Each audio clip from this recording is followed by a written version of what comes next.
Hello students, welcome to online English classes of New St. Stephen Public School, Unit 3, Awalkheda, Agra.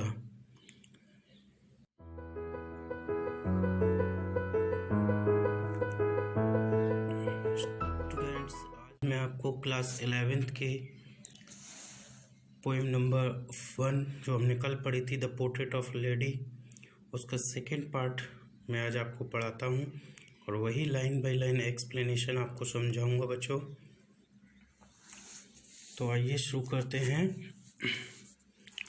When I decided to go abroad for further studies, कल तक मैंने आपको समझाया था कि किस तरीके से उन दोनों का जो एक साथ पढ़ने का जो क्रम था गांव में, वो शहर जा कर के टूट गया था। तो यहाँ वो कहता है when I decided to go abroad for further studies, जब मैंने और आगे की पढ़ाई करने के लिए विदेश जाने का निश्चय किया, I was sure my grand mother would be upset, तो मुझे पूर्ण विश्वास था कि मेरी जो दादी माँ है वो अपसेट होंगी, परेशान होंगी। I would be away for 5 years, और मुझे लगभग 5 साल के लिए वहाँ से दूर रहना था। And at her age one could never tell, और जो उनकी उम्र थी इस समय, कोई भी इस बात को नहीं बता सकता। किस बात को? कि वो 5 साल बाद जब वापस आएगा तो वो उसे मिलेंगी या नहीं मिलेंगी। But my grandmother could, लेकिन मेरी दादी माँ को विश्वास था। She was not even sentimental, वो बिल्कुल भी भावुक नहीं थी उस समय। She came to leave me at the railway station, वह मुझे छोड़ने के लिए रेलवे स्टेशन तक आई, but did not talk or show any emotion, लेकिन वो उन्होंने ना तो कोई बात की और ना ही किसी भी तरह का इमोशन यानी जो भावना, भावुक जो व्यवहार होता है वो दिखाया। हर लिप्स मूव्ड इन प्रेयर, उनकी जो ओंठ थे वो लगातार प्रेयर में मूव कर रहे थे, यानी प्रेयर वो कर रहे थे। Her mind was lost in prayer, उनका माइंड भी ऐसा लग रहा था कि वो प्रेयर में ही खोई हुई हों। Her fingers were busy telling the beads of a rosary, और उनकी जो फिंगर्स थी वो अभी भी अपनी जो रोजरी थी, जो माला थी उनकी, उनके मोतियों को जपने में या फेरने में लगी हुई थी उनकी fingers. Silently she kissed my forehead, और बड़ी चुपचाप शांत तरीके से उन्होंने मेरे माथे को किस किया। एंड व्हेन आई लेफ्ट, और जब मैंने वहाँ से स्टेशन को छोड़ा, I cherish the most imprint. तो मोस्ट इम्प्रिंट का मतलब जैसे जब कोई माथे पर किस करता है तो वो हल्का सा मोस्ट का मतलब नमी जो है माथे पर हो जाती है, तो उसको मैंने चेरिस्ड माने अपने अंदर बसा लिया। As perhaps the last sign of physical contact between us, किसके रूप में? मेरे और मेरी दादी माँ के बीच में मानो वो मेरा फिजिकल कॉन्टैक्ट का, शारीरिक संपर्क का एक अंतिम साइन था। तो उसको एक नोटिस के रूप में शायद मैंने उसको अपने पास में रख लिया। But what was not so, लेकिन ऐसा नहीं हुआ। आफ्टर 5 years आई केम बैक होम, जब 5 साल के बाद जब मैं वापस घर आया, and was met by her at the station, और जब मैं स्टेशन पर उससे मिला, she did not look a day older, वो एक दिन भी ज़्यादा बूढ़ी नहीं लग रही थी। She still had no time for words, और अभी भी उसके पास शब्दों के लिए यानी बात करने के लिए समय नहीं था। And while she clasped me in her arms, और जब उसने मुझे अपनी बाहों में भर लिया, I could hear her reciting her prayers, तो मैं सुन सका कि वो अभी भी अपनी जो प्रेयर्स थी उनको गा रही थी मन ही मन।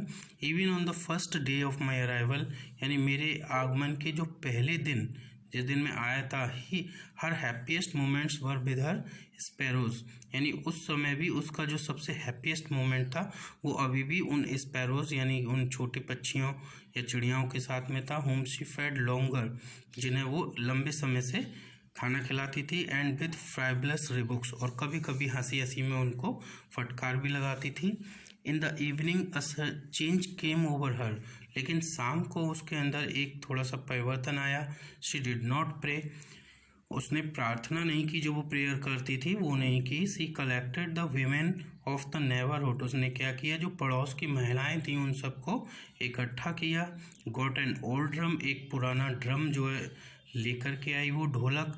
एंड स्टार्टेड टू सिंग, और ढोलक बजाते हुए गाना शुरू कर दिया। For several hours she thumped the sagging, और कई घंटों तक वह उस सैगिंग का मतलब जो ढीला ढाला जो ढोल था उसको बजाती रही। कैसा था वो? Skins of the dilapidated drum.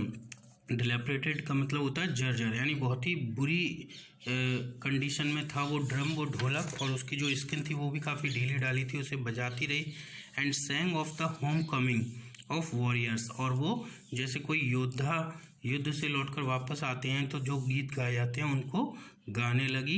We had to persuade her to stop avoid over straining, हमें उनको मनाना पड़ा। परस्यूड का मतलब मनाना, इस ओवर स्ट्रेनिंग माने जो लगातार ड्रम बीट करके वो थक रही थी, तो उससे बचाने के लिए हमको उन्हें मनाना पड़ा। That was the first time since I had known her that she did not pray, और ये पहली बार ऐसा समय आया था जब मैंने जाना था कि उन्होंने प्रार्थना नहीं की। The next morning she was taken ill, और अगली सुबह वो बीमार पड़ गई। It was a mild fever, यह एक छोटा सा मामूली सा बुखार था। And the doctor told us that it would go, और डॉक्टर ने बताया कि ये चला जाएगा। But my grandmother thought differently, लेकिन मेरी दादी माँ डॉक्टर से कुछ अलग सोचती थी। सी टोल्ड अस, उन्होंने हमें बताया that her end was near, कि उनका अंत अब निकट आ गया है। सी सेड, उन्होंने कहा that since only a few hours before the close of the last chapter of her life she had omitted to prayer, उन्होंने हमें बताया, और since only a few hours before, यानी अपनी close of the last chapter of her life, उनके जीवन का अंतिम चैप्टर क्लोज होने से कुछ घंटों पहले ही she had omitted to pray, उन्होंने जो प्रार्थना करती थी वो करना बंद कर दिया। She was not going to waste any more time talking to us, और वो हमारे साथ में जो बात करने का जो समय था उसको और ज़्यादा वेस्ट नहीं करना चाहती थी। वी प्रोटेस्टेड, हमने इसका विरोध किया, but she ignored our protest, लेकिन उन्होंने हमारे इस प्रोटेस्ट को इग्नोर कर दिया। She lay peacefully in bed praying and telling her beads, वह अपने बिस्तर में पीसफुली शांतिपूर्वक वहीं लेट गई, अपनी जो प्रेयर थी उनको करते हुए और अपनी जो माला थी उसको जपते हुए। Even before we could suspect, इससे पहले कि हम इस बात को सस्पेक्ट कर पाते, अंदाज़ा लगा पाते, हर लिप्स स्टॉप्ड मूविंग, उनके होंठों ने जो मूव करना था वो बंद कर दिया। And the rosary fell from her lifeless finger, और उनकी जो रोजरी थी, जो माला थी, वो उनकी निर्जीव उंगलियों से नीचे गिर गई। A peaceful pallor spread on her face, और एक बहुत ही फीकी सी एक शांति उनके चेहरे पर छा गई।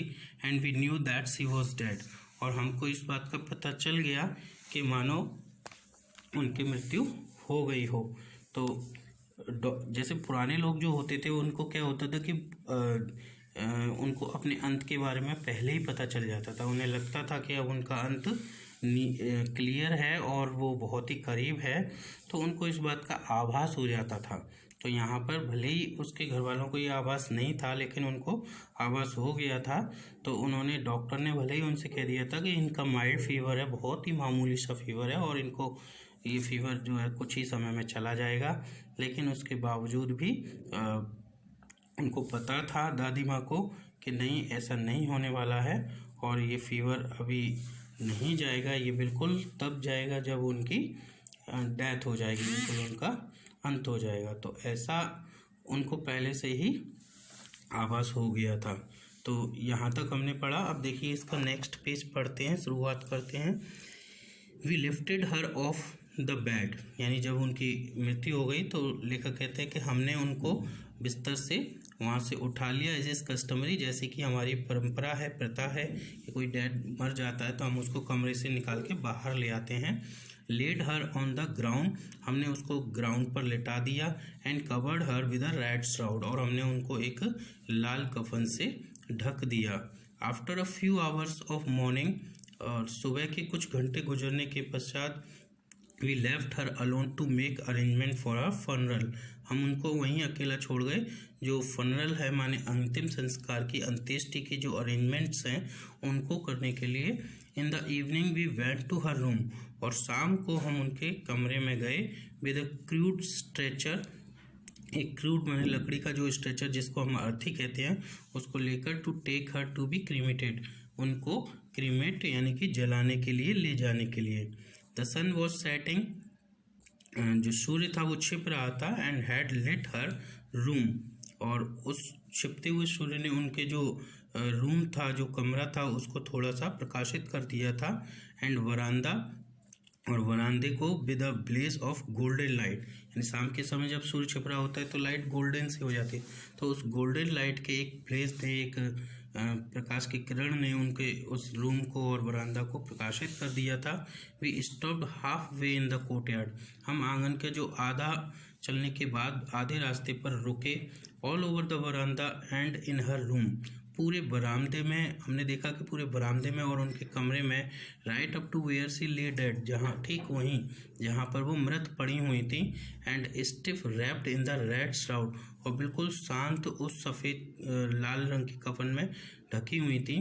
Thousands of sparrow sat scattered on the floor, वहाँ पर हजारों की संख्या में जो छोटी छोटी स्पैरोस, जो गौरैया, जो चिड़ियाँ थीं, वो वहाँ पर फर्श पर स्कैटर हो गई थी, फैल गई थी, चारों तरफ बैठी हुई थी।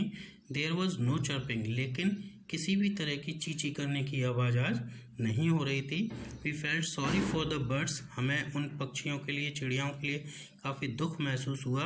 And my mother fetched some bread for them, और मेरी जो माँ थी वो उनके लिए कुछ ब्रेड लेकर के आई। उन्होंने सोचा कि आज इनको कोई देने वाला नहीं है, तो ये खाने के लिए बैठे होंगे, तो इसलिए वो उनके लिए ब्रेड ले आई।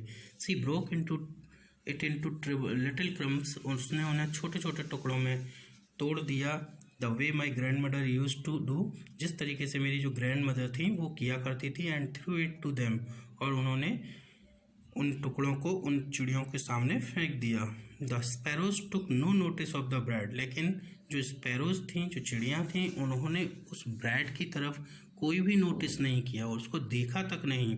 When we carried my grandmother's corpse off, और जब हम हमारी दादी माँ की जो डेड बॉडी है उसको फनरल के लिए ले गए, दे फ्लू अवे क्वाइटली, तो वो बिल्कुल चुपचाप शांतपूर्ण तरीके से वहाँ से उड़ गई।